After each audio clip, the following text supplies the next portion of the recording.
Okay जी, good morning. कैसे कैसे teacher हैं, संडे को क्लास रख रहे हैं ना। चेहरे देख लो, मन तो कर रहा है आज मैं एक बार कैमरा घुमा के देखूं। घुमाऊं कैमरा एक बार।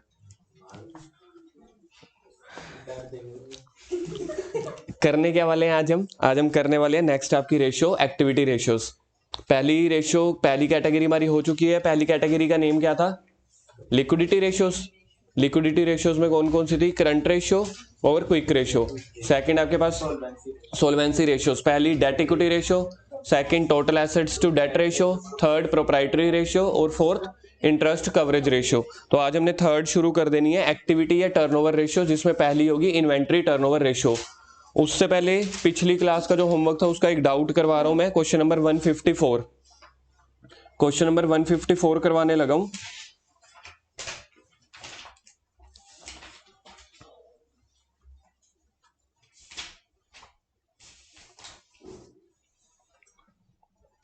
क्वेश्चन नंबर 154 पे आ जाओ। The following balances are extracted. Share capital, reserve surplus, ठीक है। Net profit after payment, net profit after payment of interest and income tax. तो ये देखा जाए तो पैट ना हो गया।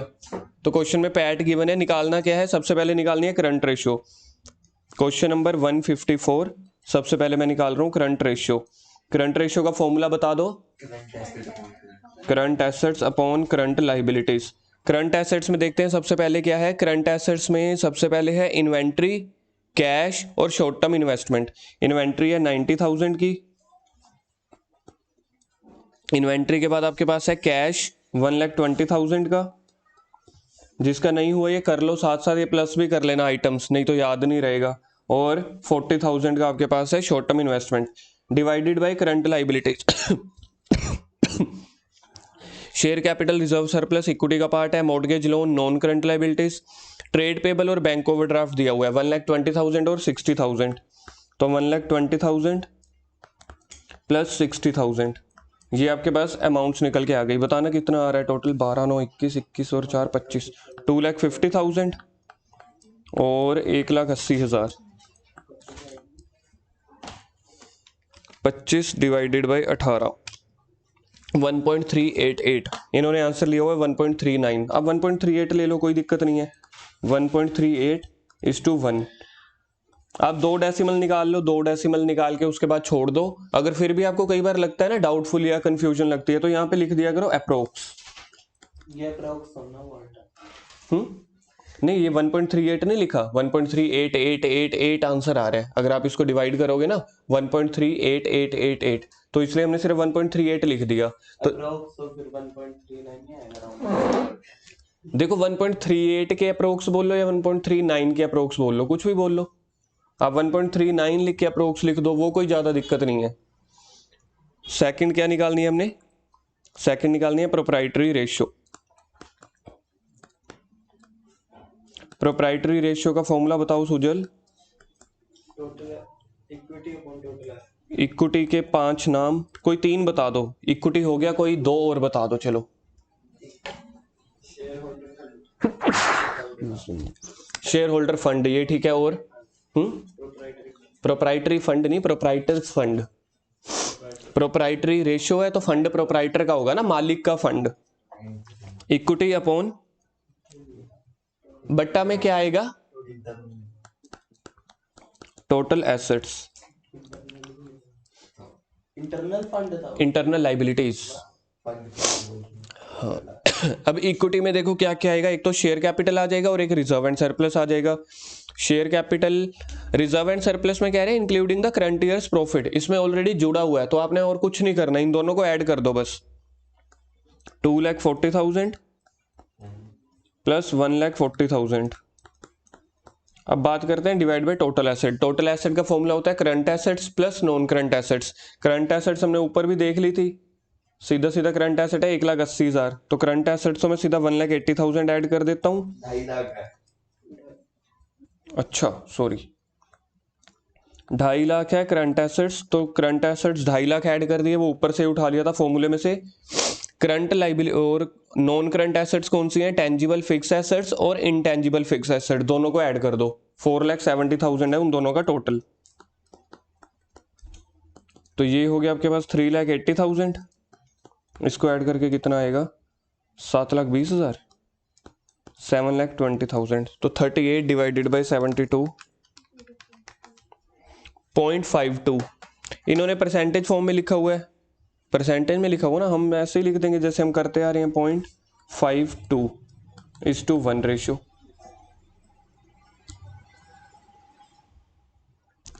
थर्ड कौन सी निकालनी है? Total assets to debt ratio.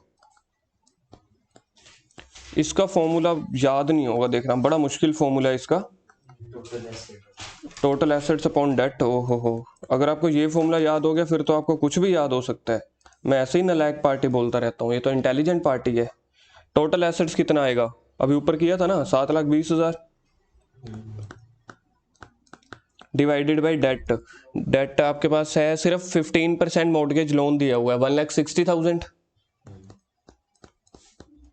करो जी कैलकुलेशन। 4 पॉइंट कुछ आ जाएगा, ये पक्का है। 4.5 आ जाएगा एग्जैक्टली, 4.5। चलो जी ये भी हो गया। फोर्थ आपने निकालनी है interest coverage ratio.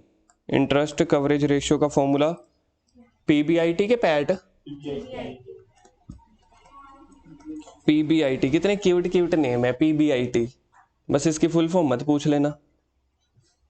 Divided by आई, ठीक है। पीबीआईटी कितना आएगा? अब पीबीआईटी आपको क्वेश्चन में टेबल के बाहर दिया हुआ है, net profit after payment of interest and tax, मतलब पैट दिया हुआ है। तो सबसे पहले पैट से पीबीटी निकालते हैं, पीबीटी से पीबीआईटी निकालते हैं। Net profit after payment of interest and income tax 60,000, rate of tax है 50%। तो सबसे पहले मेरे को इसके लिए पीबीटी निकालना पड़ेगा। 1,20,000 पीबीटी निकलेगा PAT divided by rate of tax, rate of tax नहीं मतलब डिवाइडेड बाय जितना बच गया। यहाँ पे 50% है तो बहुत ही बढ़िया चीज़ हो जाती है।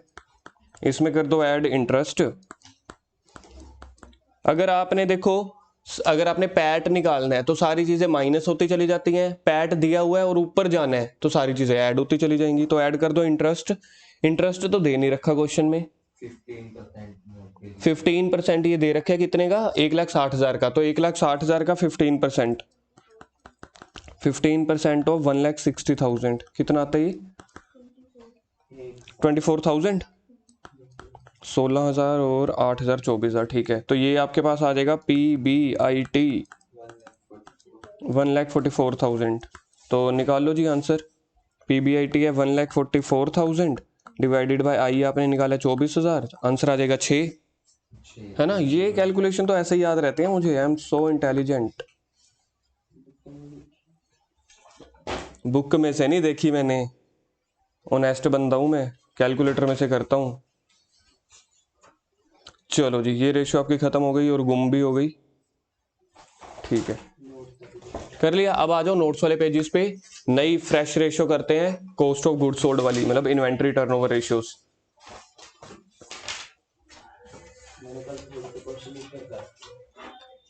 ओ यार मैंने आज चिपकाने में कोई फोटो है तो पहले नाम मारते दिखते ही नहीं समझा रहा कल को लिखो थर्ड कैटेगरी। थर्ड कैटेगरी हमारी कौन सी होती है? एक्टिविटी रेशियोज या टर्नओवर रेशियोज? एक्टिविटी या फिर टर्नओवर रेशियोज। इसका पहले चार्ट बनाओ यहीं पे। 1 2 आई थिंक 4 रेशियोज होते हैं इसमें, देखना पीछे चार्ट बनवाया हुआ है।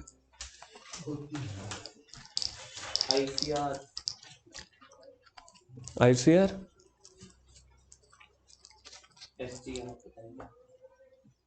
पहली ratio inventory turnover ratio, ITR हुआ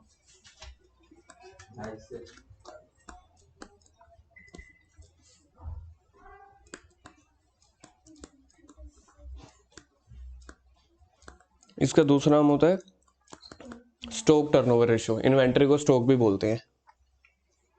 सेकंड बताना कौन सी है?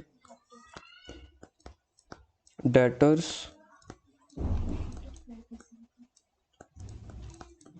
डेटर्स टर्नओवर रेशियो, या इसका दूसरा नाम होता है receivable turnover ratio. Receivable turnover ratio, इसके दो नेम होते हैं, डेटर्स को आप रिसीवेबल भी बोल सकते हो। थर्ड, अगर डेटर है तो डेटर का बिल्कुल अपोजिट कौन होता है, किसके साथ लड़ाई होती है, क्रेडिटर के साथ। क्रेडिटर या फिर trade payable, trade payable turnover ratio. ये नोट्स में लिखने हैं जो हमने पेजेस छोड़ रखे हैं, ठीक है, इलस्ट्रेशंस में नहीं लिखने। और फोर्थ आपके पास है, फोर्थ कौन सी होती थी, working capital turnover ratio. Fourth होती है वर्किंग कैपिटल टर्नओवर रेशियो।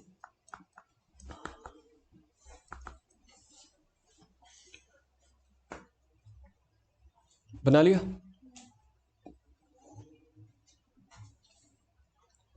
पहली शुरू कर रहे हैं हम, इन्वेंट्री टर्नओवर रेशियो।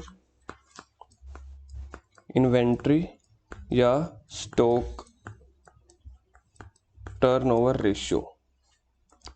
सबसे पहले हम इसका लिखेंगे फॉर्मूला। इसका फॉर्मूला होता है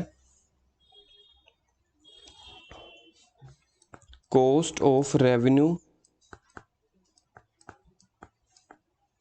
from operations. Cost of revenue from operations, या इसका दूसरा नाम आपने +1 में सीख रखा है इसलिए ओब्लिक डाल रहा हूं। इसका दूसरा नाम होता है cost of goods sold. Cost of goods sold divided by average inventory, यानी कि एवरेज स्टॉक।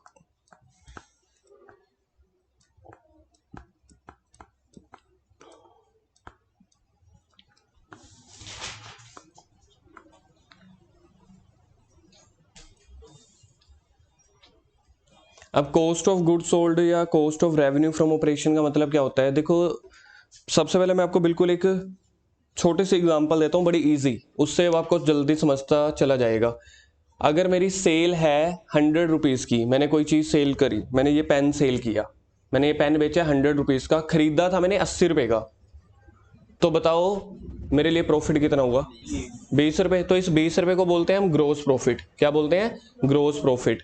और मैंने 80 रुपये का खरीदा था, पता है कैसे, पेन तो 70 रुपीज़ का मैंने खरीदा था, पेन 70 रुपीज़ का खरीदा था, 6 रुपये तो मेरे लग गए वेजिस के, मतलब इसको थोड़ा सा और मॉडिफाई करने के लिए, और 4 रुपये लग गए पेट्रोल या मतलब सामान को खरीदने, मतलब जहां से खरीदा था वहां से अपनी दुकान तक लाने तक के खर्चे, यानी कि कैरिज का खर्चा हो गया, वेजिस का हो गया, या कोई भी लगा लो, डायरेक्ट एक्सपेंस बोलते हैं इसको। क्या बोलते हैं इसको, डायरेक्ट एक्सपेंस, जो सीधा सीधा आपके परचेजेस से रिलेटेड हो। 70 रुपीज़ का मैंने पेन खरीदा, 6 रुपये मैंने वेजिस वालों को दिए, वर्कर्स को, और 4 रुपये मैंने किसको दिए, कैरिज के, मतलब कि फ्रेट के खर्चे दिए, तो टोटल हो गया 80 रुपये। और बेचा कितने का, 100 रुपये का। 100 रुपये को हम बोलते हैं सेल, 80 रुपये को क्या बोलेंगे फिर, कॉस्ट, जितने में मेरे को सामान पड़ रहा है कॉस्ट। और प्रॉफिट किसको, ग्रोस प्रॉफिट किसको बोलेंगे, 20 रुपीज को। अब देखो यहाँ पे टर्म्स अलग अलग हैं, ये कंपनीज की रेशियोज कर रहे हैं ना, तो कंपनी वाले कहते हैं हम सेल को सेल नहीं बोलते। हमने कहा तो आप क्या बोलते हो, कहते रेवेन्यू फ्रॉम ऑपरेशंस बोलते हैं। मैंने कहा ठीक है, क्या बड़ी बात है तो 100 रुपये ना, हम कौन है, हम अकाउंट्स वाले हैं, हमें तो भाई पैसे बताओ, पैसे 100 रुपये है ना, नाम हम दूसरे याद कर लेंगे। क्या नाम रखा है इन्होंने सेल का, कंपनी वालों ने, रेवेन्यू फ्रॉम ऑपरेशंस। बोलो एक बार ऐसे, रेवेन्यू फ्रॉम ऑपरेशंस। अरे आवाज नहीं आ रही यार, बोलो एक बार, रेवेन्यू फ्रॉम ऑपरेशंस। इसको नॉर्मल शब्दों में क्या बोला जाता है, RFO। अरे नलायक पार्टी शॉर्ट फॉर्म नहीं पूछ रहा था, सिंपल शब्दों में सेल बोला जाता है। 80 रुपये को क्या बोला जाता है, अगर अपन राजपुरे वाली दुकानों पे जाए ना, ओ भाई इतने की तो हमें पड़ रही है, यानी कि 80 रुपये की हमें पड़ रही है। अब अकाउंट्स में तो नहीं लिख रहा कि इतने की हमें पड़ रही है, तो उसको क्या बोलेंगे, उसको बोलते हैं कॉस्ट किसकी, रेवेन्यू फ्रॉम ऑपरेशन की। कॉस्ट ऑफ RFO, बोलो कॉस्ट ऑफ RFO, इसका मतलब क्या है, 80 रुपये। अब 80 रुपये में, हाँ बात तो सही है, 80 बोल देते हैं, पेपर में ही नहीं दिया होता ना कि 80 90, पेपर में कहेंगे मतलब क्या निकालनी है। अब फिगर तो 8-10 दी होती हैं, एक दे दी 80, एक दे दी 20, एक दे दी 100, 5-6 और दे दी। हम सब लड़के हैं, फिर भी सबके नाम अलग अलग हैं कि नहीं है? मानते हो ना इस बात को? इसलिए आइटम्स के नाम भी हमें ये अलग अलग रखने पड़ते हैं, पता तो चले। ऐसा सेम भी हो सकता है। नहीं नहीं नहीं, हमारी क्लास में सेम नहीं है। मैंने तो सिर्फ क्लास की एग्जांपल ली है। मैं जीत गया हूँ, कल पार्टी करके आना। कल तो आपका बर्थडे है, परसों। कल नहीं है, परसों है, इसलिए कल पार्टी आप दोगे, परसों मैं दे दूंगा। Tit for tat. कितना मजा आएगा, 2 दिन लगातार पार्टी होगी हमारी क्लास में। परसों पार्टी देंगे। हाँ, कल तो मैं कुछ ऐसा रख देता हूँ, कोई 1 मिनट लेट आए 100 रुपये फाइन, टेस्ट नहीं देगा 200 रुपये फाइन, फेल होगा 300 रुपये फाइन। ऐसे मैं कुछ फाइन इकट्ठे कर लेता हूँ, पार्टी का इंतजाम हो जाएगा। महफिल? अरे भाई शादी थोड़ी है मेरी महफिल। तो क्या ऊपर है तो बड़ा सेलिब्रेट। कौन सा महफिल? ये जो इधर है नाज में। अच्छा, हाँ बात तो सही है, कोई बात नहीं, उधर चलेंगे। उधर डीजे चलता है। ले ले ले जेड़ा मर्जी गाना चलो फिर परसों की पार्टी महफिल में दोपहर को चलता है। सब। परसों की पार्टी मेरी तरफ से मैं अनाउंस कर रहा हूँ, महफिल में पार्टी करेंगे। अपने सगे संबंधी रिश्तेदारों को बिल्कुल मत लेके आना, उनका खर्चा अलग से है। कितने बजे आना? 4 बजे, जितने बजे ट्यूशन होती है। चलो उस दिन तो हम 3:30 पहुंच जाएंगे। हाँ ये करें, उस दिन तो हम ट्यूशन की छुट्टी भी मार लेंगे, 3 वाली भी 5 वाली भी, बात है कोई। अच्छा फिर से एक बार, सेल का नाम क्या होता है? रेवेन्यू फ्रॉम ऑपरेशन, मतलब कितने का सामान बेचा। जो सामान बेचा उसको खरीदा कितने का था, उसको बोलते हैं cost of revenue from operations, मतलब कि बिके हुए गुड्स की कॉस्ट। ठीक बोला मैंने? बिके हुए गुड्स की, जो सामान बेच रहे हैं उसकी कॉस्ट। अगर मैं इन दोनों का डिफरेंस निकाल लूं तो क्या निकल आएगा? Gross profit. अगर क्वेश्चन में आपको ग्रोस प्रॉफिट दिया हुआ है, सुनना देखना, अब क्वेश्चन में अगर आपको कोई 2 फिगर दी हो, तीसरी निकाल लोगे? ग्रोस प्रॉफिट दिया हुआ है 100 रुपए, कॉस्ट दी हुई है 150 रुपए, क्या निकलेगा आंसर? कॉस्ट दी हुई है 150, ग्रोस प्रॉफिट दिया हुआ है 100 रुपए, क्या आंसर निकलेगा? माइनस हो जाएगा। वेरी गुड, 50 आ जाएगी वो। Very good. कॉस्ट दी हुई है, नालायक पार्टी। कहाँ पे ट्यूशन पढ़ते हो यार अकाउंट्स की? मैं बोल रहा हूँ कॉस्ट हमारे पास है 150 की, ग्रोस प्रॉफिट मेरे पास है 100 रुपए का, कहाँ से माइनस आ जाएगा? आज मेरे दुख की मेरी कोई सीमा नहीं रही। और भाई साहब इधर है, आप अपनी पार्टी की वो करने लग गए हो, भाई पार्टी में ये करेंगे वो करेंगे, पहले ग्रोस प्रॉफिट तो कर लो, प्रॉफिट होएगा तभी तो पार्टी होगी। कॉस्ट दी हुई है 150। वैभव मेरे दोस्त, मेरे भाई, मेरे लाल, इधर देख लो यार। पहले यार बोल लो उसको एक ही बार। फीस लेके आनी है परसों। परसों फीस लेके आनी? नहीं नहीं, परसों नहीं लेके आनी, वरना आप कहोगे फीस की पार्टी दे दो। अगर मेरे को कंट्रीब्यूट करवाना हुआ फिर? आप ऐसे करते हैं, कुछ फाइन का प्रोविजन रखते हैं 2 दिन, बड़ा बड़ा सारा फाइन, वो ज्यादा बढ़िया रहेगा। आ जाना, पार्टी दे दूंगा। कहीं कहो कि यार कल फाइन है, कल टेस्ट ही नहीं देते, परसों सर पार्टी। इधर ध्यान दो, सीधा मैसेज पहुंच के फोन करें। सीधा महफिल पहुंच के फोन कर देना, डीजे चलवा देना। वो तो चल रहा है। चल रहा होता है? वैभव को रखा हुआ है पता। वैभव को पक्का रखा हो? मेरे को रखा हुआ है, करते मैं बजवाता हूँ डीजे वहां पे। स्पीकर में जाता है। एक वो कोई वीडियो दिखा दो अपनी फिर। बजा दिखा दिखा। तेरे पास होगी नहीं ना, मैं उन लोगों को दिखाता नहीं। मेरे पास तो फोन आता है कि डीजे के लिए चाहिए बंदा, मैं तो ले लेता हूँ, तो वहीं पे खड़ा होता है। यार एक तो मेरी वीडियो में ना एक सबसे बुरा ऑप्शन क्या है, मतलब बुरा ऑप्शन क्या है, मतलब वो ऑप्शन नहीं है, पॉज का ऑप्शन नहीं होता यहाँ पे। काश यहाँ पे पॉज का ऑप्शन होता ना, इतना मजा आता ना हमारी क्लासेस में। आवाज बंद कर दो वहां पे। कहाँ से? वो नीचे देखो, ऑडियो इनपुट के बाद में ऑन कर देना। नहीं यार अभी मैं ऐसे पंगे नहीं ले सकता, पोज उसके बाद लगेगी सीखें। ना, बच्चों को तो देखनी पड़ेगी, आवाज नहीं आ रही। बच्चों को तो देखनी पड़ेगी ना। अब सोचो अगर, ज्यादा कमेंट आएंगे, बीच में आवाज नहीं आ रही। ओए होए होए होए होए, कमेंट आएंगे और जो मेरे सब्सक्राइबर डिलीट होंगे, इतनी मुश्किल से तो 5-6 सब्सक्राइबर्स हैं, उसमें से भी अगर कम हो जाए फिर, मतलब वैसे बोल रहा हूँ। कब होगी ना इसकी वीडियो डालती होगी। हाँ चलो जी, अब मेरी बात सुनो, ध्यान दो। पार्टी का क्या है, पार्टी तो चलती रहेगी, क्लास 1 घंटा चलती है।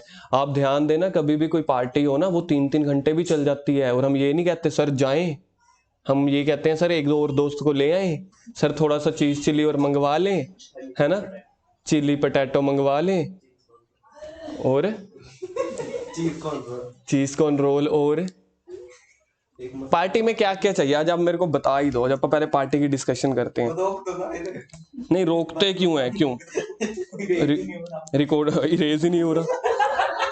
आप कह रहे हो रोक दो, पेन चलना बंद हो गया है, पेन के सेल। तो सोच क्या करना है। चलो हम पहले इसको रोक के पहले हम पहले क्या कर रहे हैं। बस जो सब ओहो हो, पेन तो अभी भी नहीं चल रहा। चल पड़ा आजा भाई आजा, ठीक है। चलो हम ये किया इसने, मैंने निकाल दिया। एक हम ये बना रहे हैं, वो नहीं होता दूध वाला वो केनी नहीं होती जिसमें वो डायरी पे वो ब्लू कलर सा, ये अपन ने बना दिया। ये लो जी ड्रम। अब बताओ क्या क्या खाना है। हाँ जी, चीज कौन रोल, चीज कॉर्न रोल, ये लो 3 प्लेटें तो आ जाएगी। Cheese corn roles 3 plates. चलो 3 प्लेट्स हो गई। और बताओ। चलो ना 7 साल आ रहे हैं आपके। अच्छा प्राइस लेके चले, कितने के हो गए? ये 280 का एक 280 280 का एक हो गया, तो कितने हो गए? दो, चलो 2 लगा लो, 2 प्लेटें। 2 प्लेटें लगा लो। ये लो 560 हो गया। चलो आगे बताते चले जाओ। यार पैसों की टेंशन मत लिया करो, जब मैं हूं ना, पैसों की नहीं टेंशन लेनी। बिजली पड़ा हनी चिल्ली पटैटो, ये लो जी पटैटो लिख दिए। हाँ जी आप बताओ क्या क्या, प्राची क्या खाओगे? बताओ कोई एक चीज तो बतानी पड़ेगी। नहीं योगी को भी फोन करके पूछो। हाँ योगी, चिकन खाता है। नहीं फोन नहीं करना किसी को, जो नहीं आया उसको छोड़ दो। चिकन अलाउड नहीं है।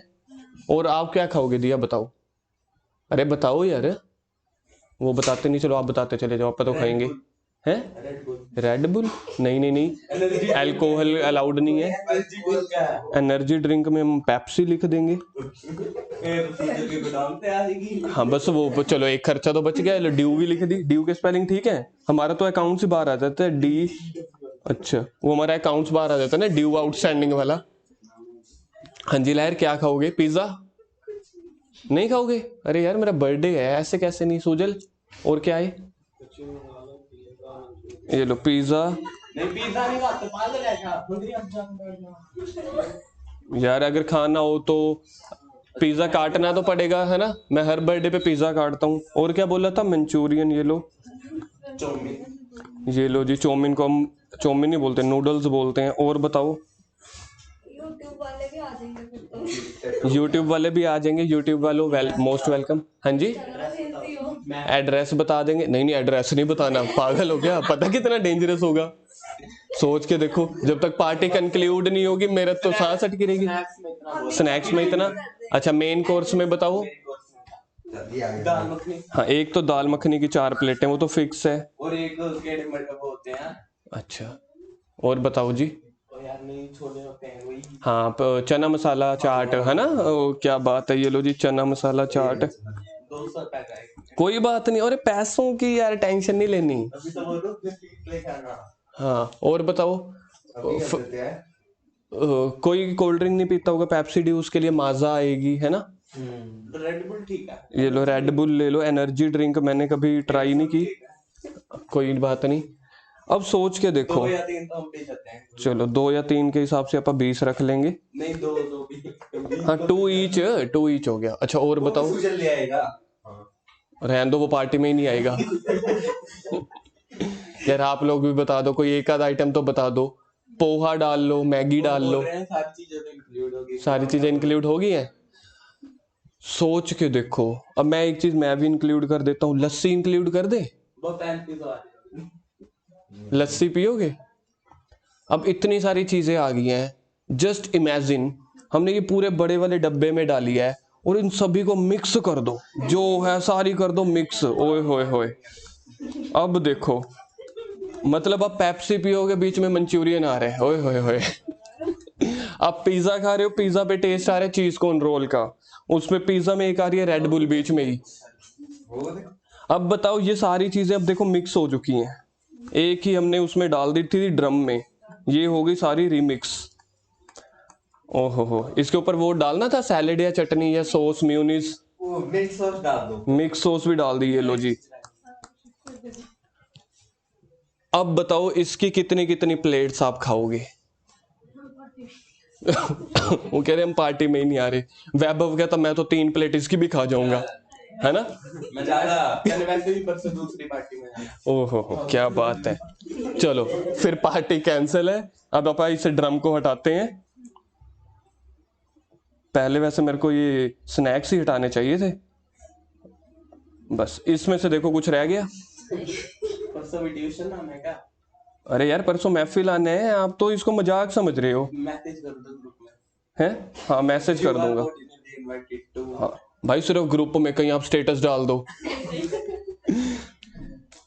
लौट के बुद्धू घर को आए, हमारे जैसे लोग कॉस्ट ऑफ गुड सोल्ड पर आए। इधर देखो अब चलो, परसों पार्टी होगी, टेंशन मत लो। अब सबसे पहले अपन बात करते हैं कॉस्ट ऑफ रेवेन्यू की। अब जल्दी से मेरे को बताओ, मैंने पार्टी दी, उसकी कॉस्ट आई है 35 या 4000 के बीच। 3500 रुपये, ठीक है।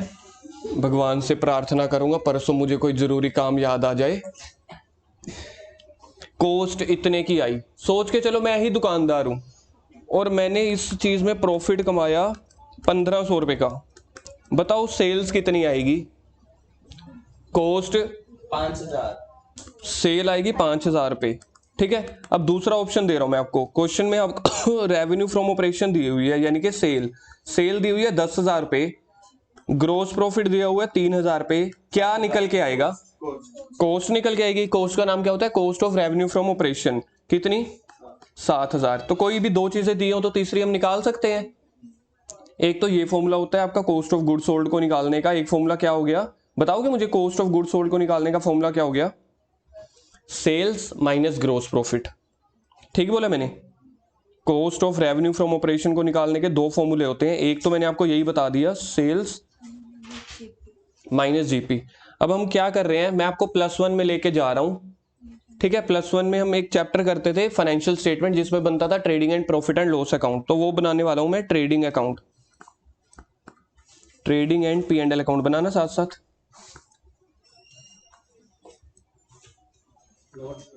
हाँ हाँ, तो यहां पे आती थी बाय वाली साइड, आता था बाय सेल्स। सेल्स को हम क्या लिखते हैं? Revenue from operations. और एक चीज आती थी यहाँ पे by closing stock.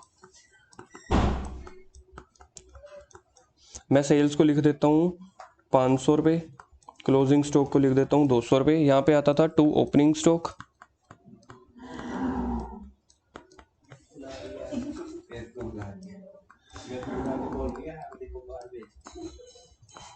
To purchase 300 less कर देते थे, रिटर्न 40, तो ये आ जाएगी 260।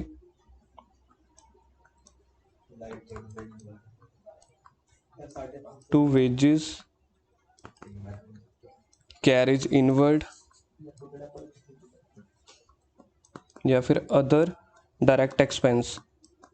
देखना समझ में आ रहा है? To wages comma carriage inward comma other direct expense, वो दिए हुए हैं फॉर एग्जांपल 25 रुपये।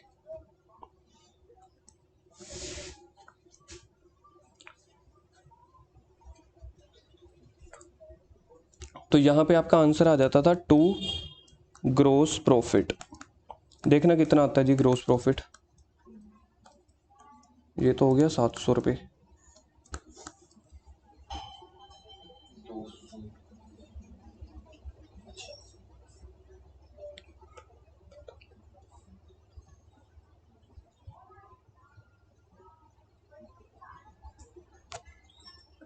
दो सौ 265, मेरा भी यही आ रहा है।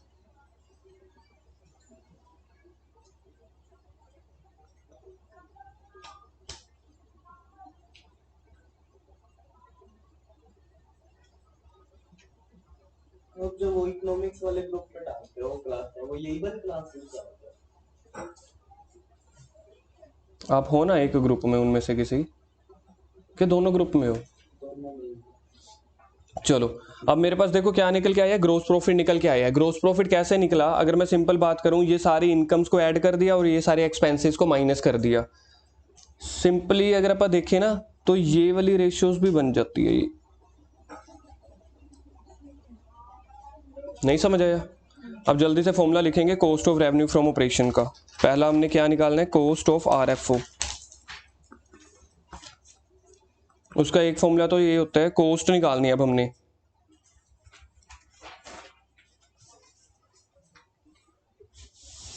Sales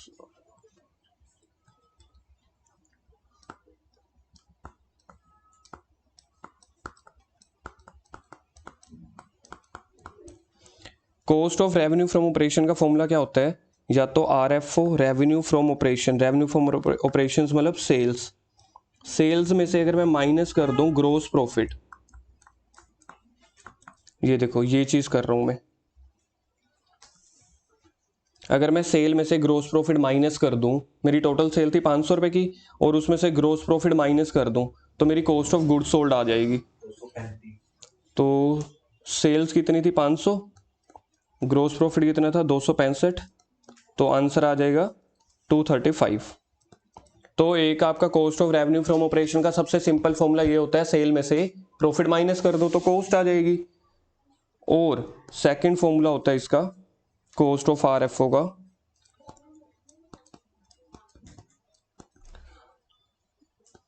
opening stock. Opening stock कितना था क्वेश्चन में? ओपनिंग स्टॉक इसमें ऐड कर दो परचेजेस, परचेजेस कौन सी? Net purchase plus direct expenses minus closing stock. अब आपके स्क्रीन पे होगा एक जादू, यस जादू, चाहे यहाँ पे धूप नहीं है फिर भी एक जादू होगा। ओपनिंग स्टॉक बताओ कितना है? Opening stock 150। परचेजेस बताओ कितनी है? परचेजेस कितनी है? 260। डायरेक्ट एक्सपेंस बताए जाए 25। क्लोजिंग स्टॉक बताया जाए 200। इसका टोटल किया जाए 210, 410, 425, 225। गलत है, हार्दिक बताएगा हमेशा की तरह सही। सूजल बंदा बढ़िया है, 15-20 मिनट लेट आता है लेकिन टाइम पूरा 2 मिनट पहले का लगा के रखता है अलार्म का। 235। 235, 335 गलत। एक तारीफ क्या कर दी आप, तो आंसर गलत देने लग गई। वैभव आपको पता है ना दूसरी या तीसरी बार में सही देता है।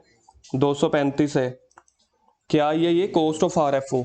फर्स्ट अप्रोच से देखो ये आई थी 235, अब भी 235। वाओ, इसको बोलो जादू। इतना अच्छा। किसी को समझ आया फॉर्मूला? ये जादू कैसे हुआ? ये कोई जादू जादू नहीं हुआ। पहले सिर्फ हमने क्या किया है, सेल में से ग्रोस प्रॉफिट माइनस कर दिया है, तो बाकी आइटम्स जो बच गए मैंने उसको कर लिया, इसको ऐड करके उसको माइनस कर दिया। आंसर तो सेम ही आना था, आप कुछ भी कर लो। अगर आप सेल में से ग्रोस प्रॉफिट माइनस कर दी, ये वाली आइटम हमने हटा दी ना, तो सेल ग्रोस प्रॉफिट वाली आइटम हटा के बाकी वाली आइटम को मैंने ऐड कर दिया। Opening stock plus purchase plus direct expense. ये देखो यहाँ पे, इधर फोन रख दो। 150 भी मेरा कंपनी का खर्चा हुआ है, 260 भी, 25 भी, तो मेरा टोटल कॉस्ट वैसे तो ये बननी चाहिए थी। फिर अब क्वेश्चन आता है कि क्लोजिंग स्टॉक माइनस क्यों किया है? क्योंकि क्लोजिंग स्टॉक अभी हमने कंज्यूम नहीं किया ना, वो बच गया अभी, वो हमने सामान बेचा नहीं है। हम क्या निकाल रहे हैं? हम निकाल रहे हैं cost of goods sold, cost of revenue from operation. जो हमने सामान बेचा होगा ना, जो हमने 500 वाला सामान बेचा है, तो हम इसकी कॉस्ट निकालना चाहते हैं।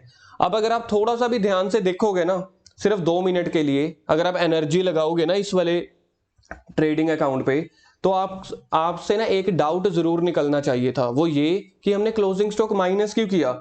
हम क्या निकाल रहे हैं? टोटल कॉस्ट निकाल रहे हैं ना, तो टोटल कॉस्ट तो यही होती है। देखो अगर आप ध्यान से देखोगे, टोटल कॉस्ट तो ये वाली होती है। मेरे पास ओपनिंग स्टॉक था, मतलब इतने का सामान खरीदा हुआ, पैसा गया होगा ना। परचेजेस करी 260 की, वो भी पैसा गया है। 25 ये भी पैसा गया है। क्योंकि वो तो हम ये निकाल रहे हैं कि कितने हमने सेल कर दिए हैं, जो बचेगा उनको तो माइनस। हाँ देखो, अगर तो मेरे को क्वेश्चन में टोटल कॉस्ट निकालनी होती ना, कि टोटल कॉस्ट कितनी पड़ रही है कंपनी को, तो मैं तीनों को ऐड कर देता, 150, 260, 25।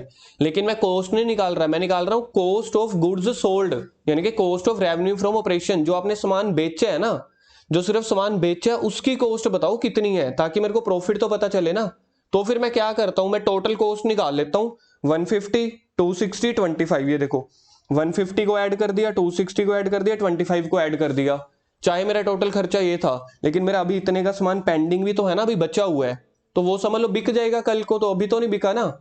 तो मैं ये सोच रहा हूँ मेरा ये वाला खर्चा तो अभी बच गया है, तो मैं उसको माइनस कर देता हूं। इसलिए जो बाकी मेरे पास निकल के आ जाता है 235, ये वो फिगर है जो मैंने 500 वाला सामान बेचा था ना, 500 वाला सामान मैंने खरीदा था 235 का। देखना ठीक बोलिए मैंने ये लाइन, सामान मैंने बेचा 500 का, 500 वाला सामान मैंने खरीदा था 235 का, तभी तो मेरे पास ग्रोस प्रॉफिट 265 आ गया होगा। तो एक होती है आपके पास रेवेन्यू, एक होती है cost of revenue from operations. तो इसका फॉर्मूला अब आपको याद रह गया। दो क्वेश्चन में कोई भी डेटा आ सकता है, कई बार क्वेश्चन में ये वाला डेटा आता है, देखना इसको बॉक्स में डालो, कई बार क्वेश्चन में ये वाला फॉर्मूला आता है कि जब आपको सेल का डेटा और ग्रोस प्रॉफिट का डेटा दिया होता है, कई बार आपको ये वाली इंफॉर्मेशन दी होती है अलग अलग, डायरेक्ट एक्सपेंस परचेजेस। अब दूसरा हमने क्या निकालना है, दूसरा हमने निकालना है फॉर्मूले में, देखना क्या क्या था फॉर्मूले, cost of revenue from operation divided by average stock. Average stock लहर बताएगी एवरेज स्टॉक क्या होता है। किसी चीज का एवरेज निकालना हो, opening plus closing divide by 2, तो opening stock plus closing stock divided by 2। दो चीजों को ऐड कर रहे हैं तो 2 से डिवाइड कर दिया, ये आ जाएगी आपके पास एवरेज स्टॉक। ये जो आपके पास था ना, आपके पास inventory turnover ratio, inventory turnover ratio का ये आपका समझ लो ए पार्ट है। पहले आपके पास एक्टिविटी रेशियो चल रही है, इन्वेंट्री टर्नओवर रेशियो। अब बी पार्ट लिखो, इसमें एक और चीज भी निकालनी पड़ती है, holding period, average holding period.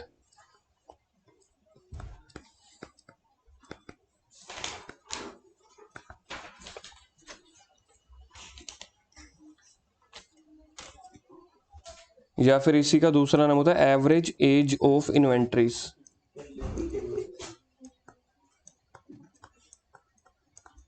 Average age of inventory. अगर मैं ये निकालना चाहता हूं कि इन्वेंट्री में ओवरऑल कितना मेरा पैसा कितने दिनों के लिए फंसा रहता है, मतलब मैंने इन्वेंट्री खरीदी या सामान लिया, उसको बनाया, फिर बेचा, पैसे मिले, उसको बोलते हैं इन्वेंट्री या एवरेज होल्डिंग पीरियड या फिर एवरेज एज ऑफ इन्वेंट्री। मतलब मेरा कितना पैसा स्टॉक में ब्लॉक है कितने दिनों के लिए। तो अब कैसे निकालोगे, ऊपर निकाल लो 365 डेज, एक साल में 365 दिन होते हैं ना, डिवाइड कर दो ITR, इन्वेंट्री टर्नओवर रेशियो, या फिर वीक्स के हिसाब से, वीक्स के हिसाब से भी निकाल सकते हैं। 52 वीक्स होते हैं ना, 52 वीक्स डिवाइडेड बाय ITR। तो ये जो आपका आंसर निकलेगा ना, आंसर इन डेज, आंसर निकलेगा वो डेज में निकलेगा, या डेज में या वीक्स में। नहीं ITR किसको मतलब ITR जो हमने ये निकाली थी ना, ये जो रेशियो निकाली थी हमने, ये वाली रेशियो जो भी निकल के आएगी उसको डिवाइड कर देना है। फॉर एग्जांपल देखो मेरी रेशियो निकल के आई है 2, तो 52 अगर वीक्स हैं और मैं डिवाइड कर दूं 2, तो मतलब कि 26 हफ्तों के लिए मेरा पैसा स्टॉक में फंसा रहता है, जो अच्छी बात नहीं है। आप तो यही कहोगे ना स्टॉक में पैसा कम फंसे, ताकि कम जल्दी से जल्दी रियलाइज हो, फिर से नया स्टॉक खरीदो, फिर से बेचो। तो जितना ये कम मतलब दिनों के लिए होगा उतना आपके लिए बेटर होगा। इलस्ट्रेशन नंबर 48 पे, तो बहुत है, नहीं नहीं बहुत कहाँ है, अभी तो 2-3 क्वेश्चन करने हैं। इतने सारे। क्लास कितने बजे शुरू हुई थी? 11:30 तो क्लास स्टार्ट हुई है। वो तो क्लास स्टार्ट हुई 11:30, 22 पे आ गया। फिर भी 5 मिनट। कोई बात नहीं, अभी 3-4 क्वेश्चंस करने हैं, लगेंगे अभी 15-20 मिनट। पार्टी पे 15-20 मिनट ज्यादा लगा लेंगे, क्या बात है। पार्टी में 15-20 मिनट कम लगा तो इलस्ट्रेशन 47, नहीं नहीं नहीं, जिसने जाना है जाओ, नहीं तो हम तो क्वेश्चन करने वाले हैं 3 या 4, कम से कम 3 या 4 क्वेश्चन होंगे। इन्वेंट्री टर्नओवर रेशियो है वो तो होगा ही होगा, जाने नहीं नहीं कोई मना नहीं है, जिसने जाना है जाओ, कोई दिक्कत नहीं है। Illustration 47,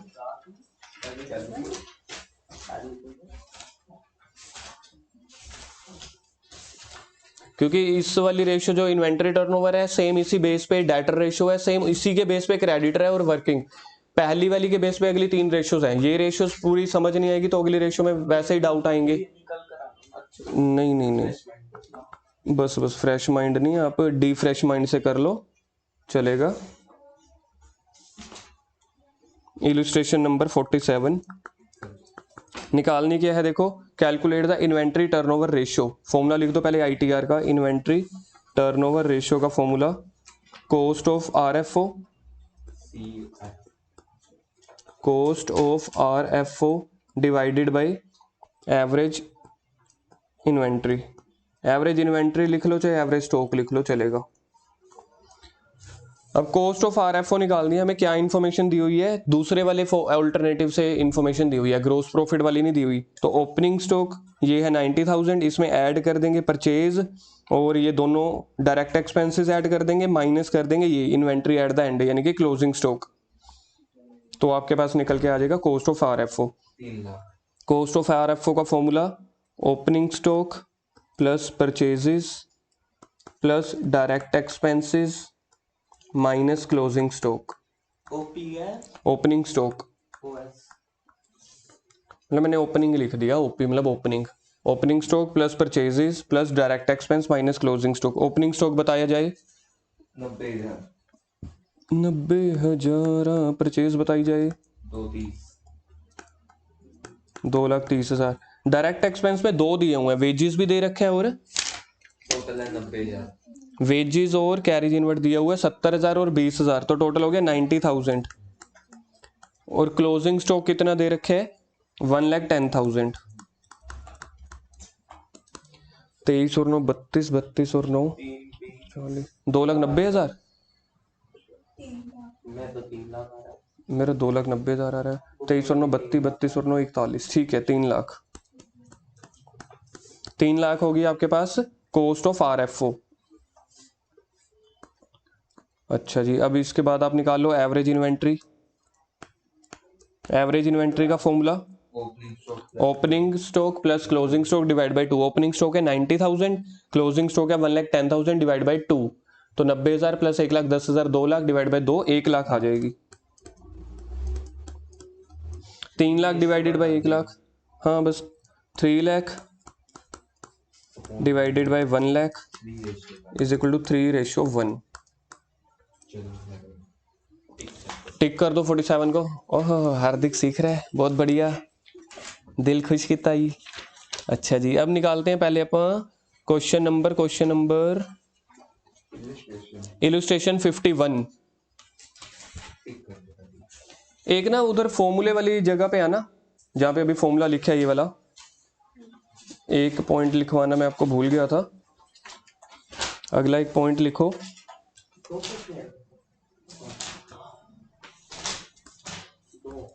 revenue from operations.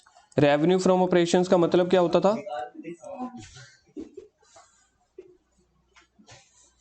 Vaibhav revenue from operation क्या होता है? सोल्ड नहीं, सेल। रेवेन्यू फ्रॉम ऑपरेशन यानी कि सेल्स। अब यहाँ पे कौन सी सेल्स लेनी है, लिखो is equal to cash plus credit both sales. Cash plus credit both sales. Revenue from operation कभी भी दिया हो तो दोनों सेल्स लेनी होती है, कैश सेल भी और क्रेडिट सेल भी। बस ये लिखना था। यस अब हम करेंगे इलस्ट्रेशन। इलस्ट्रेशन नंबर 51 करेंगे हम।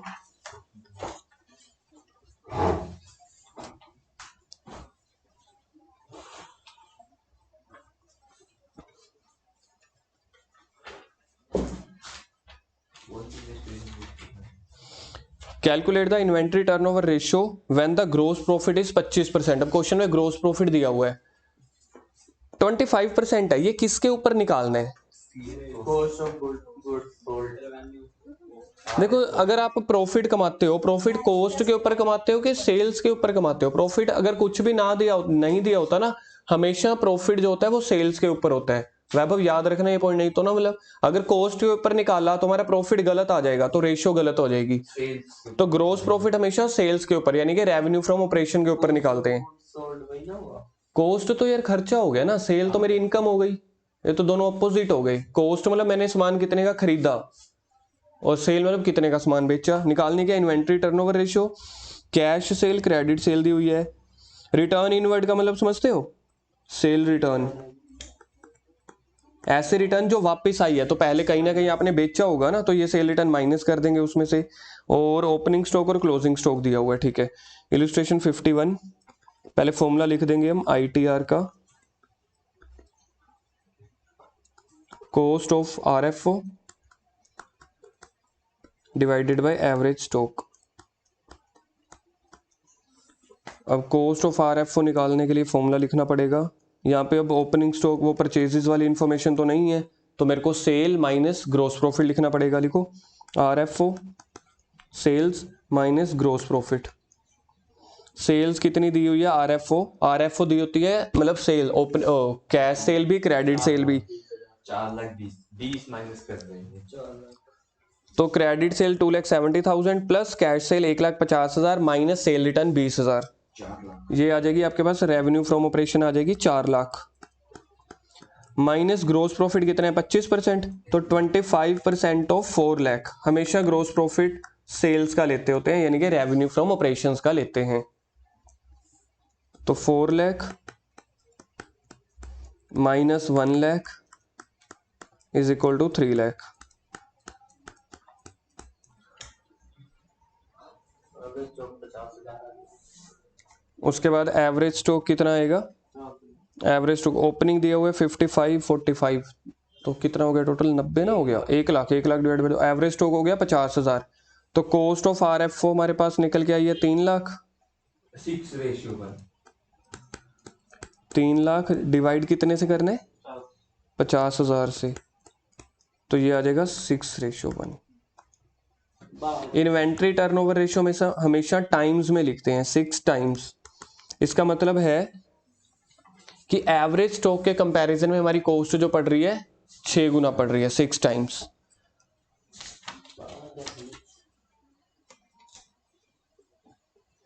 इलस्ट्रेशन 49 पीछे आ जाओ, लास्ट आएगा। सेकंड लास्ट है।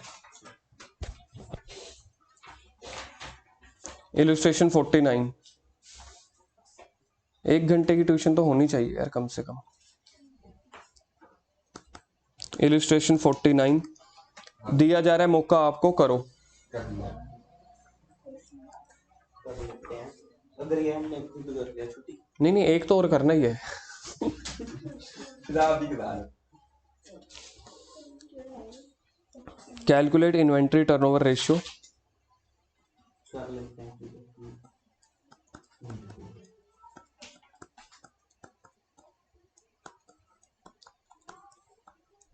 Cost of RFO divided by average inventory. चलो जी, अब मैं बुक पे मैं सिर्फ आपको करवा रहा हूं, देखते हैं आपको समझ आता है। Cost of revenue from operation निकालना है ना। अब कॉस्ट के लिए देखो, सबसे पहले एवरेज इन्वेंट्री तो निकाल लो। अगर नोट्स टू अकाउंट्स में देखो दिया हुआ है, नोट्स टू अकाउंट्स में changes in inventory, opening inventory दिया हुआ है 80,000, क्लोजिंग इन्वेंट्री दिया हुआ है 60,000। 70,000 आ गया। एवरेज इन्वेंट्री तो लिख लो पहले, average inventory is equal to opening plus closing divide by 2।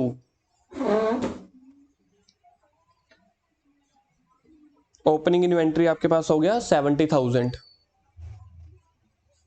ठीक है। अब निकालनी है cost of revenue from operations. अब आपको देखो एक्सपेंसेस में बड़ी सारी आइटम दी हुई हैं। ये जो आपको दे रखा है ये P&L अकाउंट दिया हुआ है ना। P&L अकाउंट में सबसे पहले रेवेन्यू फ्रॉम ऑपरेशंस भी दिया हुआ है, अदर इनकम भी, टोटल रेवेन्यू भी। ये आपके सारे एक्सपेंसेस, ये वाले जो मैंने बॉक्स में डाले हैं।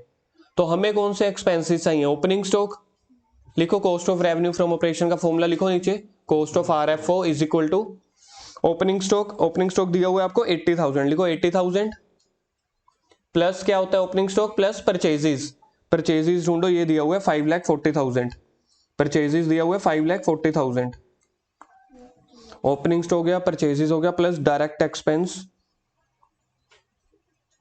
डायरेक्ट एक्सपेंस में कुछ नहीं दिया हुआ, वेजेस वगैरह। ये एम्प्लॉय बेनिफिट एक्सपेंस है ये। इसमें ये बताया नहीं हुआ। एम्प्लॉय बेनिफिट एक्सपेंस में सैलरी भी तो हो सकती है ना।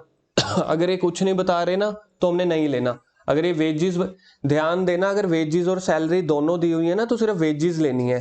ट्रेडिंग अकाउंट में वेजेस आती थी तो भी ले सकते हैं, सैलरीज एंड वेजेस दिया हो तो नहीं लेना।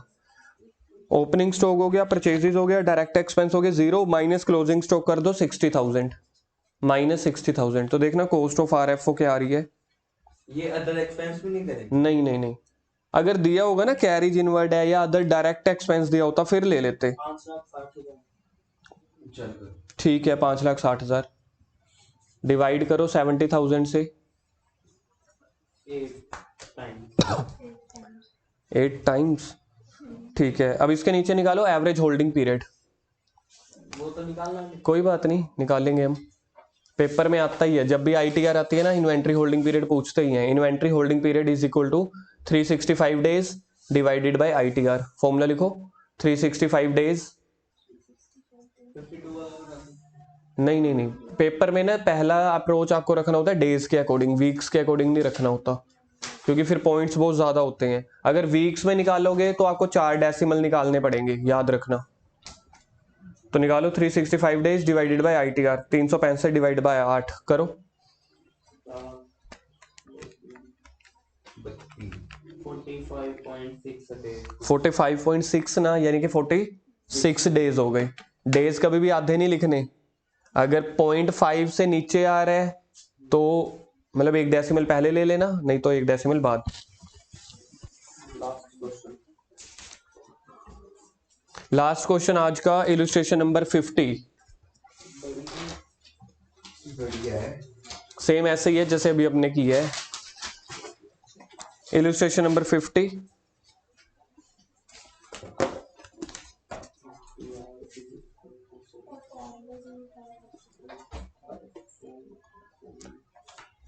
फिर से वही इंफॉर्मेशन दी हुई है परचेजेस वाली। ओपनिंग स्टॉक, अब आपको वो भी दे रखे हैं, डायरेक्ट एक्सपेंसेस भी दिए हुए हैं एम्प्लॉय बेनिफिट में, अदर एक्सपेंसेस में भी दिए हुए हैं। पहली बार में किसी का क्वेश्चन सही नहीं आने वाला, ये मेरा चैलेंज है। अगर आप सॉल्यूशन ना देखो तो एक गलती सारे पक्का करेंगे।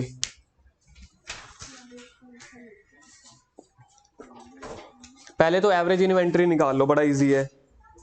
68।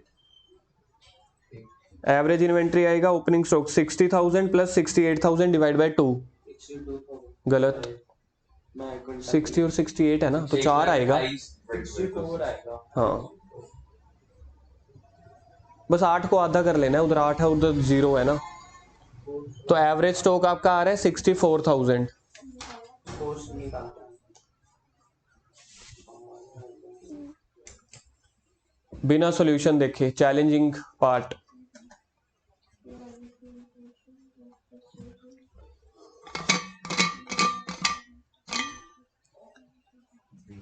वेजेस ऐड करते हैं। Opening stock plus purchase plus wages, यानी कि डायरेक्ट एक्सपेंस।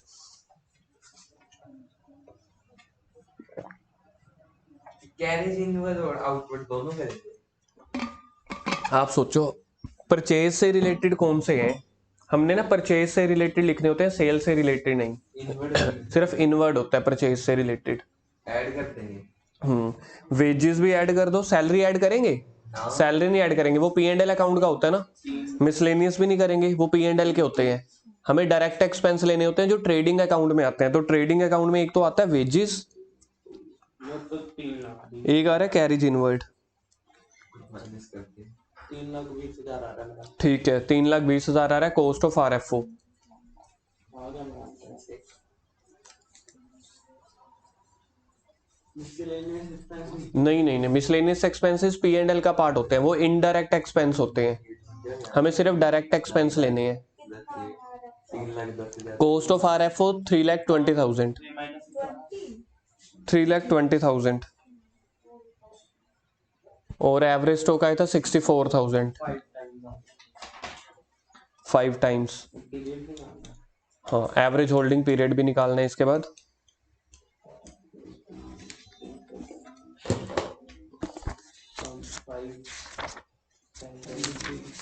हाँ जी, 73 डेज। होमवर्क लिखो। 2 क्वेश्चन दे रहा हूं क्योंकि कल आपका कैश फ्लो का टेस्ट है। नहीं नहीं नहीं, 2 क्वेश्चन ऐसे छोटे छोटे हैं, 2 मिनट भी नहीं लगे।